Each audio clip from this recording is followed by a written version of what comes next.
Assalamualaikum warahmatullahi wabarakatuh. Perkenalkan, nama saya Karmenita dengan NPM 211FI03093. Baik, di sini saya akan melakukan pemeriksaan sistem muskuloskeletal dan integumen. Berikut videonya. Untuk peralatannya, yang pertama di sini ada meteran, refleks hammer, dan juga hand sanitizer. Dan jangan lupa untuk mencuci tangan. Assalamualaikum Ibu, selamat pagi. Bisa sebutkan nama dan tanggal lahirnya?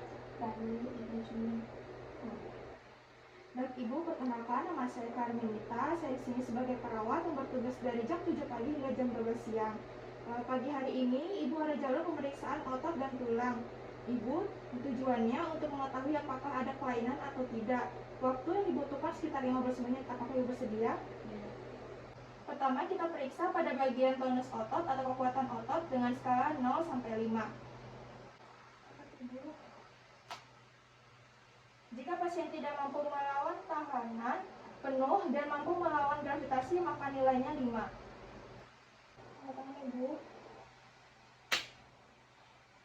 Jika pasien tidak mampu melawan tekanan tetapi mampu melawan gravitasi, maka nilainya 4.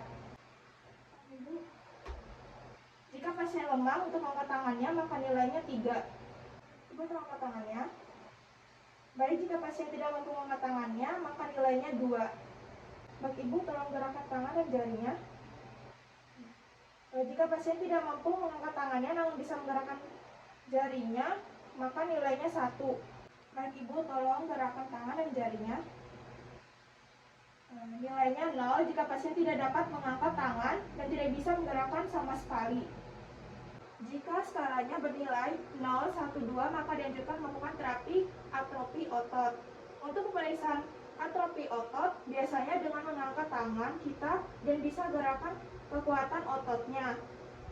Jika rasanya sama seperti memegang otot kita, berarti pasien tidak mengalami atrofi otot, tetapi jika beda berarti pasien mengalami atrofi otot. Selanjutnya melakukan pemeriksaan infeksi dan palpasi pada bagian kepala pasien dan leher pasien. Infeksi pada bagian kepala, apakah ada kelainan atau tidak? Kepala dipegang, tidak ada benjolan dan juga rambutnya bersih. Lalu infeksi bahu pasien, jika pasien bahu tinggi sebelah, berarti pasien mengalami atrofi otot. Dan bisa kita lihat di sini bahu pasien rata, berarti pasien tidak mengalami atrofi otot. Selanjutnya pemeriksaan palpasi pada bagian leher. 1 jari berada di bagian spinal dan 2 jari berada di bagian leher dan mendekati vena juguralis. Kita palpasi adakah benjolan atau tidak. Jika tidak ada, palpasi sampai bagian tiroid, rasakan apakah ada benjolan atau tidak. Jika tidak ada, maju ke bagian bahu kanan dan kiri apakah ada benjolan atau tidak. Selanjutnya, periksa bagian tangan pasien apakah ada benjolan atau tidak. Dan minta pasien angkat tangan ke atas, ke samping, dan lihat kukunya bersih atau tidak. Selanjutnya, minta pasien untuk melakukan abduksi, aduksi, dan rotasi luar dan dalam pada pasien. Kepala pasien untuk lihat ke bawah, ke depan, dan minta pasien kepalanya diputar, miringkan ke kanan, ke kiri. Berikutnya adalah bagian siku pasien. Palpasi siku pasien ada benjolan atau tidak. Jika tidak, minta pasien untuk mengangkat tangannya. Selanjutnya pemeriksaan lengan bawah. Kita palpasi lagi bagian lengan bawah apakah ada benjolan atau tidak. Minta pasien untuk menggerakkan tangan ke atas, ke bawah, samping, dan memutar. Selanjutnya bagian punggung pasien. Jika punggung pasien bungkuk ke depan, itu namanya kifosis. Jika pasien duduk dengan tegak, itu namanya lordosis. Lalu yang ketiga skoliosis, yaitu pundak pasien tinggi sebelah.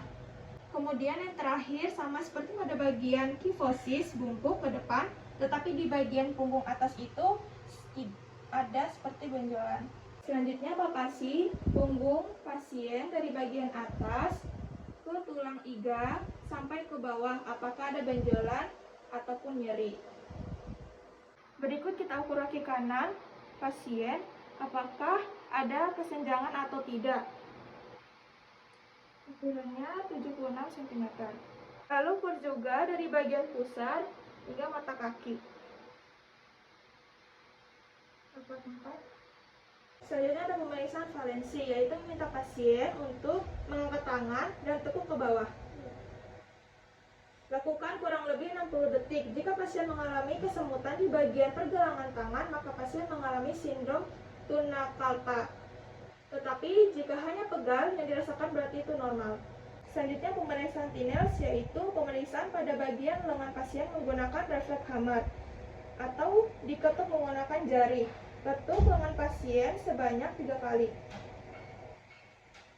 Jika setelah diketuk sebanyak 3 kali pasien mengalami kesemutan, berarti Tinels pasien positif, dan sebaliknya jika tidak ada reaksi kesemutan berarti Tinels pasien negatif. Selanjutnya pemeriksaan bagian patella atau bagian dengkul menggunakan refleks hammer, dan refleks pasien bagus. Setelah itu pada bagian lutut pasien, untuk mengetahui adanya benjolan atau tanda balon, kita fiksasi dan kita raba apakah ada cairan atau tidak. Dan ini tidak ada penumpukan cairan, berarti tidak ada balon ya Bu. Baik Ibu, pemeriksaan kali ini telah selesai. Terima kasih atas kerjasamanya. Saya pamit ya Ibu. Assalamualaikum warahmatullahi wabarakatuh.